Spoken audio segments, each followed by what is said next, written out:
안녕하십니까. 신의견의 국방TV 데일리 디펜스입니다. 지금 정말 세계는 급변하고 있습니다. 그리고 미중 패권 경쟁이 일촉즉발의 상황, 그리고 가장 높은 단계의 경쟁으로 치닫고 있습니다. 이런 상황에서 우리 대한민국 정부 스탠스를 잘 잡아야 되겠는데, 그래서 왜 정권 교체가 필요하다라는 그 논리가 확실하게 지금 이 상황에서 알 수가 있습니다. 자, 미국이 한국의 디커플링, 야, 한국 니들 우리하고 관계 끊는 거야 라는 경고를 합니다. 선택의 기로에 섰습니다. 운명의 시간이 왔습니다. 지금 이 미국과 대한민국 사이에 어떤 일이 진행되고 있는지 대한민국 언론은 전해주지 않는 이런 세세한 모습들을 제가 여러분들께 알려드리면서 분석해드리도록 하겠습니다.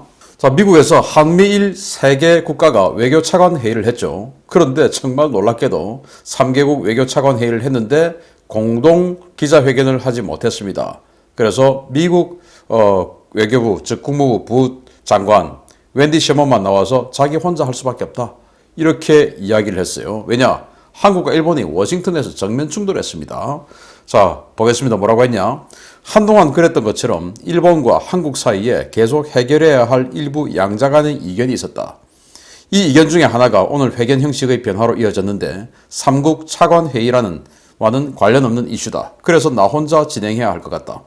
일본하고 한국하고 뭐 과거 역사 문제 이런 것들 계속 충돌해 있었죠. 그런데 이 회의를 하기 직전에 대한민국 경찰청장이 독도를 방문했습니다. 여기에 이제 일본에서 강력 반발을 하면서 그 독도 문제가 아마도 이 회담장에서 이슈가 되었던 것 같아요. 그리고 과거사 문제 이제 이렇게 지고 갔는데, 저는 일부러 이 문재인 정부가 경찰청장을 일부러 보냈다라고 생각합니다. 왜냐? 다음 이 대선에서 한일전으로 몰고 간다. 그래서 저러한 독도를 우리 땅이야 라고 하는 편은 우리 편, 민주당 편, 그 독도를 자기의 땅이라고 우기는 저 일본을 지지하는 저 우파들, 저놈들은 토착 외구, 이제 이런 식으로 프레임을 짜기 위해서 일부러 일본을 자극하기 위해서 경찰청장을 보내지 않았냐라고 생각을 하고, 경찰청장은 뭐 여기 가야 할 명분은 있습니다. 왜냐? 독도 수비대가 경찰청 소속이죠. 많은 분들이 그 독도 수비대를 해경청 소속으로 아는데, 거기 그냥 경북지방경찰청 소속의 경찰관과 의경들이 있습니다. 그래서 이제 그 순시를 간 것이죠. 여기에 대해서 강력한 이제 충돌이 있어서 자기 그냥 혼자밖에 할 수 없었다, 이런 씁쓸한 이야기를 합니다. 한반도의 완전한 비핵화에 대한 공동의 약속에 대해 논의했다. 미국은 북한에 대해 적대적인 의도를 갖고 있지 않고 우리는 외교와 대화가 한반도의 완전한 비핵화와 항구적 평화를 이루기 위한 필수적이라고 믿는다. 그래서 북한 관련해서 외교 대화 우린 추진한다. 그러나 일단 공은 북한에 던졌다. 그래서 우리가 더 이상 할 수 있는 건 없어. 북한이 이제 해야 돼. 답해야 돼. 공을 던졌다라고 이야기했습니다. 그건 진작에 이야기했던 이야기죠. 그러면서 우리 3국 관련해서 3국 모두 해서는 안 될 미사일 발사를 계속하는 북한에 대한 유엔 안보리 대북 제재 결의를 준수한다는 데는 동의한다는 점에 의심의 여지가 없다는 것을 확인했다. 원론적인 이야기죠. 한국이 여기에 의심의 여지 없이 동의했는지는 뭐 속마음까지는 알 수 없죠. 우리는 이러한 각 사례들을 살펴보면서 서로 조정 및 협의를 하며 적절한 조치를 취하고 있는지 확인하고 있다. 여기에서 한국이 문제가 많이 되겠죠. 각 사례들을 살펴본다. 야, 지금 동해에서 일본 해상자위대가 환적하는 거 단속했는데 이때 보니까 니들 1함대 함정 그리고 동해해양경찰청 경비함 있었는데 왜 니들 단속 안 했어? 이제 이런 것들 다 사례를 한번 살펴본다. 도덕성 그리고 진정성, 신뢰성 살펴본다. 그래서 똑바로 잘해라 라는 그런 이야기를 했다라는 것이죠. 자, 이렇게 해서 웬디 셔먼 미 국무부 부장관은 이런 틀의 이야기를 하는데, 최종건은 이제 공동 그 기자회견 무산됐고 자기 혼자 지금 합니다. 다른 데 가서 하면서 뭐라고 하냐? 정무세. 아니 지금 반중 디커플링 공급망, 글로벌 공급망 관련해서 주된 의제로 회담을 하는 자리에서 종전선언이 뭐 의제 아니지 않습니까? 그런데도 여기는 그냥 뭐 무조건 종전선언 해요. 그래서 종무세라고 지금 이야기를 하고 있죠. 뭐라고 이야기하냐? 한미일 회담에서 팬데믹 극복과 기후변화 대응, 공급망 등 글로벌 현안이 논의되었으며 중미, 아세안 등 다양한 지역에서의 협력이 폭넓고 구체적으로 논의됐다. 이야기 했겠죠. 그러면서 한반도 문제에 대해 완전한 비핵화와 항구적 평화 정착을 위해 외교와 대화가 중요하다는 삼국의 의지를 재확인했다. 자, 이건 뭐 아까 웬디 셔먼도 이런 투 이야기를 했습니다. 그런데 한반도 평화 프로세스의 실질적 진전을 위해 노력을 계속하기로 했으며 완전히 바보 같은 소리죠. 말이 안 되는 거짓말입니다. 일본이 문재인의 한반도 평화 프로세스에 관심이 1이라도 있겠습니까? 관심 1도 없죠. 그런데 5개월여밖에 안 남은 문재인의 한반도 평화 프로세스 운전자로 뭔지도 모르겠는데 그거에 실질적인 진전을 위해 노력하기로 일본이 약속했다? 한마디로 미친 소리 하고 있는 겁니다. 그러면서 종전선언과 관련해 한미 간의 빈틈없는 공조가 이루어지고 있다. 웃기는 소리 하고 있는 것이죠. 아니 웬디 셔먼 한마디도 안 하는데 그러면서 가기 전에 뭐라고 했습니까? 그 내용을 발표하지 못할 수도 있다라고 이야기했죠. 왜? 거짓말이니까 처음부터. 이렇게 최종건 이야기했고 그러면서 이제 본격적인 진짜 중국과의 디커플링 공급망 문제 여기에 대해서 웬디 셔먼이 이렇게 이야기를 합니다. 정말 놀라운 이야기를 하는데요. 한미일은 글로벌 번영 평화 안전 보장을 위해서 한마음이 돼야 된다라는 이야기를 하면서 세부적으로 이런 이야기를 합니다. 중국과 협력할 분야가 있고 치열하게 경쟁할 영역이 있으며 이해가 갈리고 세계의 평화와 안보 번영에 위험이 있다고 생각할 때 중국에 도전해야 하는 영역이 있다. 즉 중국과 협력하고 경쟁하고 그런 분야도 있지만 중국과 싸워야 하는 그런 영역이 있다라는 말입니다. 그러면서 정말 이제 이게 핵심인데 감사하게도 삼국은 중국과 서로 다른 종류의 관계를 갖고 있으며 이 점에 대해 깊고 지속적인 조율과 협의를 하고 있다. 이 말이 뭐냐? 정말 땡큐다. 너무 감사하다라는 거예요. 왜? 한국, 미국, 일본 이 세 개 국가가 각기 중국에 서로 다른 강점을 가지고 있다. 예를 들어서 한국은 반도체 분야에 아주 강점을 가지고 있고 중국을 완전히 그냥 틀 잡을 수 있는 반도체 강점. 그리고 일본은 이 설비 이런 것에 대한 강점, 전자제품에 대한 강점 이런 것들을 가지고 있어. 그리고 미국은 지적자산, 금융 이런 것들에 대한 강점을 가지고 있어. 그래서 중국이 지네들이 아주 미시적인 요소수다 뭐다 이렇게 하는데 요소수 금방 베트남으로 바꾸면 됩니다. 그래서 이런 것들이 다 있는데 한국, 일본, 미국이 서로 다른 강점들을 딱 조합하면 중국은 그냥 확 무너지는 거야.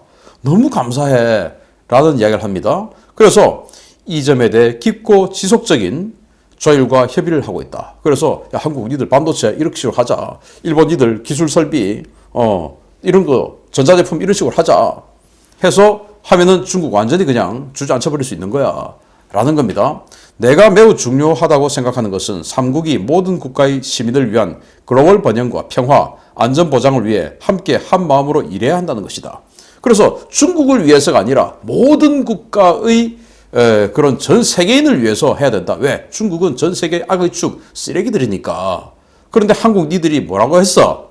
한국 딱 최종건이 오자마자 미국, 일본 합한 것보다 중국이 더 중요해 라고 이야기했는데 까불면 너 한국 처음 맞는다 라는 소리입니다. 우리는 모두 법치를 믿는 강력한 민주주의 국가들이다. 한국 알겠니? 민주주의 국가야. 중국은 공산사회주의 국가야. 우리 편에 서야 돼 라는 이야기를 한 겁니다. 이랬더니 일본은 아주 발빠르게 이 군사 분야, 경제 분야에서 미국하고 완전히 그냥 밀착을 합니다. 이 문재인 정권 그 4년여 동안 한미연합훈련 완전히 그냥 물 건너갔죠. 그러는 동안 일본은 이렇게 미국하고 연합훈련을 우리 대신 이제 일본이 파트너가 되어버렸어요. 이 동아시아에서. 이 문재인 정부는 친일파입니다. 왜 친일파냐? 일본이 진짜 하고 싶은 게 뭡니까? 상대국을, 인접국을 선제 타격할 수 있는 보통국가화입니다. 평화헌법 구조를 개정해서 먼저 때릴 수 있는 보통국가가 되는 것이 일본이 진짜 하고 싶은 건데 우리가 미국하고 연합훈련을 안 해주니까 미국은 누군가하고 파트너가 되어서 훈련을 해야 되는데 누구냐?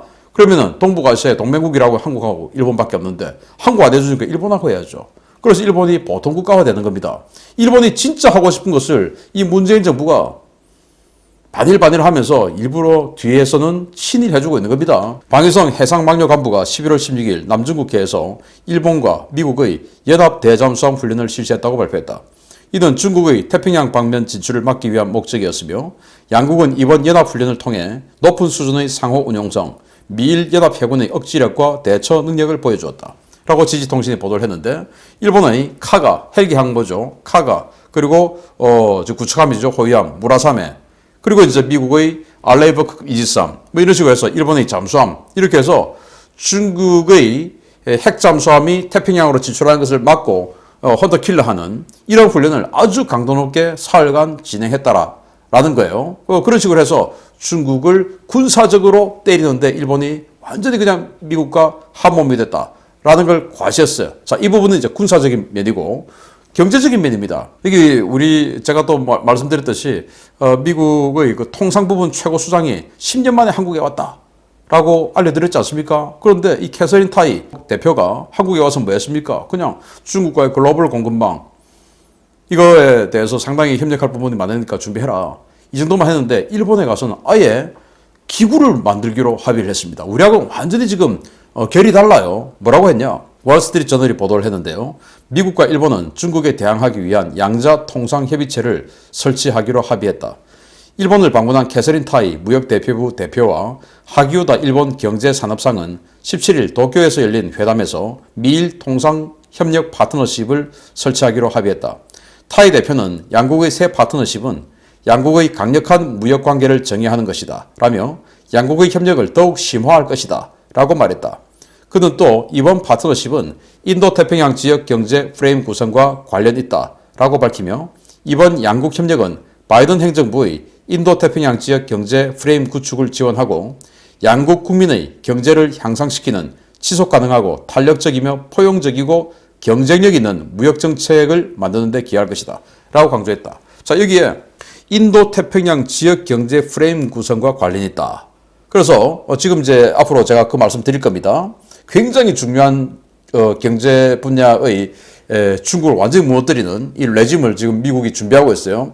여기에 적극적으로 윤활제 역할을 하기 위해서 미국과 일본이 통상협력 파트너십이라는 것을 설치해서 이 인도태평양 지역의 경제 프레임 이 레짐을 구성하는데 선봉이 같이 해나가겠다 라고 선언을 한 겁니다. 완전히 그냥 뭐 일본은 미국과 함께 중국을 무너뜨리는데 최선봉 그냥 한 몸, 한 마음이 돼버린 겁니다. 자, 인도태평양 경제적 틀이 뭐냐? 이게 이제 바이든판 EPN, 바로 이제 트럼프 때 EPN, 즉 경제 번영 네트워크 이거 추진했었죠. 그 바이든판인데 이게 이제 바로 한 달여 후면 즉 2022년 되죠. 그때 공식 출범한다. 이렇게 로이터가 보도를 했습니다. 지나 레이먼도 미 상무부 장관이 11월 17일 싱가포르에서 열린 행사에 참석해 내년에 인도태평양 경제적 틀을 새롭게 출범시킬 것이라고 밝혔다. 레이먼드 장관은 우리는 내년 초 드디어 이 지역에서 적절한 경제적 틀이 만들어지는 공식적 과정을 보게 될 것이다. 이것이 실질적 협정을 의미하느냐고? 정확히 그렇다. exactly 라고 말했다. 라는 거예요. 이게 뭐냐? 이제 경제 번영 네트워크 트럼프 시대에 그거 하다가 이제 정권 바뀌어서 스탑 됐는데 중국 빼고 다른 나라들끼리 공급망을 구성하자. 그래서 중국에 들어가 있는 지금 자국 기업들 전부 철수시켜서 자국으로 가든지 아니면은 베트남 같은 나라로 보내든지 그렇게 해서 현지 생산 공장 이제 중국 빼고 이렇게 해서 중국을 완전히 그냥 이 전 세계 무역 시장에서 빼버리자. 라고 하는 게 이 경제 번영 네트워크. 그래서 중국이 혹시 보복이 들어오면 이 네트워크에 가입해 있는 나라들끼리 그것을 전부 다 같이 방어해주고 그리고 반격해주고 하는 이런 조직을 결성하자. 이게 경제 번영 네트워크였는데 그렇게 조직을 구성하는 상황에서 정권이 바뀌어버렸습니다. 그래서 바이든 정부는 친중이라서 안 할 줄 알았는데 지금 합니다. 그게 바로 이제 인도태평양 경제적 틀, 인도-파시픽 이코노믹 프레임워크라는 거예요. 이게 실질적 협정이냐? 국가 간의 협정이냐? 그냥 뭐 대충 하는 건 아니다. 협정이냐? 예, 정확히 그렇다. 라고 이야기한 겁니다. 국가 간의 협정이에요. 조약으로 지금 하겠다라는 거예요. 완전히 그냥 이제 중국을 전 세계 경제 이 무역에서 빼버리는 작업을 들어간 겁니다. 자, 미일 주도로 구축되는 이 바이든판 EPN 내년에 공식 출범하게 되는데 IPEF라고 이거는 뭐 제가 이렇게 규정을 했습니다. 경제번영 네트워크 EPN. 그러니까 과거 트럼프 시대에 이렇게 했었죠. 트럼프 행정부가 중국의 1대1로 구상에 대응해서 추진했던 반중 경제 블록입니다. 미국을 중심으로 미국에 협력하는 국가들 사이에 중국을 배제한 공급망을 구축하는 것을 목표로 삼고 있으며 미국, 캐나다, 호주, 일본, 인도가 참여 의사를 밝혔고 베트남이 참여 여부를 검토했으나 정권 교체로 사장되었고 최근 바이든 행정부의 IPEF 형태로 부활했다. 그래서 이제 바이든이 안 할 줄 알았는데 모든 것을 트럼프가 했던 모든 것을 부정했던 바이든은 안 할 줄 알았는데 아니 이렇게 또 하네요. 어쩌면 더 세게 지금 하네요. 이제 중국은 정말 끝난 겁니다. 완전히 침몰하는 그런 난파선이 지금 되고 있는 겁니다. 중국은. 그러면 왜 이렇게 중국을 때릴까요? 불량 국가를 떼어내는 이 글로벌 차이나 디커플링. 한국의 민주. 이 민주는 뭐냐? 망할 민자 민주죠. 예. 백성 민자에다가 삼수변 갖다 붙이면 망할 민자가 되는데 주인을 망하게 하는 이 민주당. 여기만 경기하고 있습니다. 그러면 왜 중국을 디커플링, 즉 떼내야 되냐? 관계 단절해야 해야 되냐? 무역이라고 하는 것은 상호 서로 간의 비교 우위, 가지고 있는 그런 물품, 재화 이런 것들을 서로 교환하는 것이죠. 내가 돈이 많으면 돈 주고 내가 필요한 거 사는 것이고 내가 또 이런 것들이 반도체가 많으면 돈 받고 또 파는 것이고 이렇게 해서 무역하는 거예요. 그런데 무역은 예측 가능해야 됩니다. 신뢰가 있어야 됩니다. 정치적 상황과 무역, 이 경제적 상황은 분리가 돼야 됩니다. 그래서 정경이 분리가 돼야 돼요. 그런데 중국은 정경을 하나로 보죠. 왜? 공산사회주의 국가니까. 그래서 2000년도에 우리 오래전에 당했지 않습니까? 김대중 시대 때 마늘 파동. 그래서 김대중 대통령이 한 달 만에 백기 들었죠. 그리고 지금 요소수 때문에 우리 고통스럽게 당하고 있죠. 이건 저는 뭐 아무리 봐도 이 대한민국 정부하고 짜고 치는 고스톱이다 라고 생각하는데 왜? 중국을 글로벌 공급망 지금 디커플링 하면 한국이 지금 이렇게 힘들어. 그런데 이런 분야가 비단 요소수 이거 하나뿐만 아니야. 여러 분야 있어. 근데 감히 중국하고 지금 디커플링 한다고 웃기지 마. 라는 시범 케이스로 딱 그냥 일부러 보여주면서 비료인 줄 알았다. 이런 거짓말하고 있는 저는 그렇게 봅니다. 그러면서 사드 때 점포정리, 반값 세일, 명동시장 완전히 이 명동 이 시가지 관광객 안 보느라고 안 보내서 박살났죠. 이렇게 하고 또 히토류 가지고 미국, 일본 또 괴롭혔죠. 이렇게 자기들이 가지고 있는 이 상대적 강점을 가지고 계속 신뢰할 수 없는 예측 불가능한 일을 만들어 나가는 것들하고 어떻게 무역을 합니까? 못하죠. 그럼 쟤들 떼내자 라고 되는 것입니다. 그런데 지금 여기만 경계하고 빵긋빵긋 저쪽만 쳐다보고 있는 기가 찬 현실이죠. 자, 그러면 또 세계는 왜 중국과의 디커플링을 원할까? 아까는 경제적 관점이었는데 지금 이제 정치적 관점에서 중국은 정상국가가 아닙니다. 이 베스트팔렌 체제에서 바로 주권 국가의 정의가 처음으로 이제 태동을 하게 됐는데 1648년도에 베스트팔렌 조약을 체결하는 그 사파입니다. 그림입니다. 이때부터 이제 주권 국가, 이때부터 계속 이 베스트팔렌 체제에서부터 발전해 와서 지금 근대 국가, 현대 국가가 계속 이제 발전해 왔던 것이거든요. 그런데 중국은 주권 국가 그거 없고 그냥 우리만 천하 사상에서 우리만 이거고 그 주변에 있는 것들 전부 오랑캐야. 니들은 전부 우리에게 조공 바치고 우리에게 허락 다 받고 왕을 해도 허락받고 정권 교체해도 허락받고 세자를 책봉해도 허락받고 니들은 그래야 돼. 우리는 달라. 니들하고 달라. 여기는 다 똑같다. 중국을 제외한 전 세계는 베스트팔렌 체제에 의해서 지금 500년간 다 똑같다. 라고 지금 하고 있는데 여기만 다르다. 라고 하니까 이건 아예 서로 간의 이념 자체가 다른 거죠. 국가를 쳐다보는. 그래서 사드 사태 한참 진행되고 있을 때 16년 12월 26일 날 천하이 중국 외교부 아주국 부국장 조사해보니까 과장급이에요. 이런 자가 대한민국에 와가지고 대한민국 외교부에서 뭐라고 이야기했냐.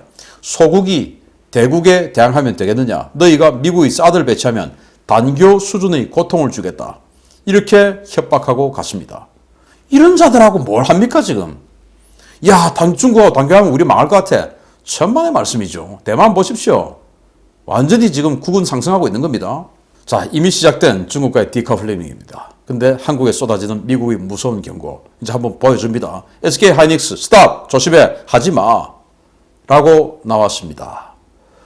SK 하이닉스, SK 그룹이 중국하고 조금 상대적으로 밀접하다 라는 그런 평가들을 하는 분들이 많던데요. 자, SK가 중국에 공장 증설을 하려고 했습니다. 보시겠습니다. 로이터가 11월 18일 보도했는데요. 한국의 SK 하이닉스가 미국과 중국 사이 기술 전쟁의 다음 희생양이 될 위기다. 미국 정부 관계자들이 이 회사가 중국에서 운영 중인 회사의 첨단 설비 투입을 불허했기 때문이다. 자, 인텔이 중국의 첨단 설비 추가 증설을 하려고 했는데 미국이 스탑 안 돼. 왜? 중국은 이 당국이 기업을 통제하고 기술 빼가고 하기 때문에 저기에 공장 증설하고 새로운 설비 투자하고 하면은 그 새로운 기술 중국에 들어가니까 안 돼. 라고 해서 인텔 막아버렸죠. 자, 그런데 SK 하이닉스 또 하려고 했습니다. 스탑! 니들도 안 돼. 제재받고 싶어? 이렇게 해서 SK가 스탑된 겁니다. 자, 그러면서 미국에서는 또 이런 보고서가 나왔죠. 미중 경제안보검토위원회 보고서인데 551쪽짜리 어마어마한 보고서예요. 여기에서 이 안보 부분도 있는데 경제 부분에 이렇게 나와 있습니다. 중국 당국의 민간기업 규제가 강화되고 있는 상황에서 중국과의 경제적 상호 의존성 확대는 심각하게 우려되는 상황이다. 즉 중국과 경제적으로 밀접하게 더욱더 붙지 마라, 하지 마라 라는 것이죠. 국가 안보에 위협이 될 수 있는 대중 투자를 감시하고 차단할 수 있는 권한을 의회에 부여해야 한다. 그래서 정부가 행정부가 지금 잘 안 하고 있으니까 의회에 맡겨라. 그러면은 의회에서 더 잘할 수 있으니까 라고 하는 것입니다. 그래서 중국에 투자하는 거 강력하게 단속해라 라고 보고서가 나왔습니다. 그런 상황에서 SK 하이닉스가 이런 분위기에 분위기 파악 못하고 중국에 설비 투자하려고 하다가 미국에게 경고받은 겁니다. 자, 이렇게 불과 이틀 사이에 희한한 정말 중국으로서는 정말 깜짝 놀랄 만한 그런 조치들이 마구 나왔습니다. 이건 바로 이 바이든 미국 대통령과 시진핑 중국 주석이 화상 정상회담한 직후부터 이때부터 계속 이제 이틀 사이에 나온 그런 조치들이에요. 그래서 중국 깜짝 놀라죠. 이거 뭐야 이거 무슨 태풍이 몰아치네? 그런데 친중 언론은 뭐라고 했습니까? 바이든이 마치 꼬리를 마른 것처럼 이야기했죠. 대만 관련해서 완전히 불에 타 죽을 것이다 라는 협박하니까 바이든이 깨갱한 것처럼 이야기하는데 천만의 말씀이다 이거예요. 그러니까 왕치산 중국 부주석이 싱가포르에서 뭐라고 이야기했냐. 중국은 두 팔을 활짝 벌려 세계 시장 투자와 성장 기회를 더 많이 제공할 것이다. 웃기는 소리죠. 중국은 세계와 고립되어 발전할 수 없고 세계도 중국 없이 발전할 수 없다. 전 세계 니들 중국 없이 발전할 수 있을 것 같아? 디커플링 하지 마. 하다가 요즘은 하지 말아주세요 라는 걸로 바뀌었죠. 왜? 분위기 너무 심상치 않으니까. 그러면서 우리는 무역과 지식의 장벽을 없애고 차별과 배타적 규칙에서 벗어나 공급망이 안정적이고 순조롭게 작동해야 한다. 이제 공급망 걱정되니까 순조롭게 작동돼야 합니다요 라고 이제 하는데 여기서 또 한마디 황당한 소리는 또 빠지지 않고 하네요. 무역과 지식의 장벽을 없앤다. 시대들이 온갖 다른 나라들 지식 다 훔쳐가죠. 그건 또 실토를 하네요. 자, 이랬더니 전 세계가 이게 이제 아무도 안 속는 분위기인데 북한에서 중국을 딱 지지하고 나섰습니다. 북한 외무성 홈페이지가 왕지산이 이야기 딱 하고 나니까 외무성이 홈페이지에 딱 이런 담화문을 게시했습니다. 발전도상, 이 북한 말로 발전도상인데 우리말로는 개발도상국들입니다. 발전도상 나라들이 서방의 반동적 신식민지 정책에 정의투쟁으로 맞서자 라고 담화문을 발표했어요. 그래서 지금 미국이 대중국 디커플링 하는 이 정책에 대해서 우리 개발도상국들 다 뭉치자라고 북한이 이렇게 담화문을 발표했는데 여기에 지금 누가 찬동을 할지 두고 보겠습니다. 그런데 대한민국 정부 까딱 잘못하면 내년에 찬동하는 정부 나올 수도 있죠. 판세 결정된 패권 경쟁입니다. 자, 대한민국 내년에 입장 정리 못하면 어떻게 됩니까? 이렇게 계속 다른 나라와 완전히 관계 단절하고 외교적 고립되고 중국하고만 조공무역하고 엎드려서 절하고 이렇게 하는 나라로 돌아갈 수 있습니다. 그러지 않고 우리가 올바른 선택하면 한강의 기적, 한강의 번영 계속 이어나갈 수 있습니다. 어쩌면 더 폭발적인 번영을 할 수도 있습니다. 이런 자가 된다면 우리는 이렇게 돌아갈 수밖에 없습니다. 왜? 보십시오. 판세 결정 났습니다. 이런 것들을 여러분들 주위에 있는 중도 그리고 망설이고 있는 분들에게 다 알려주시기 바랍니다. 우리 언론들 이런 이야기 하지 않죠. 왜? 아직도 여기 눈치 보고 있으니까. 마치겠습니다. 감사합니다.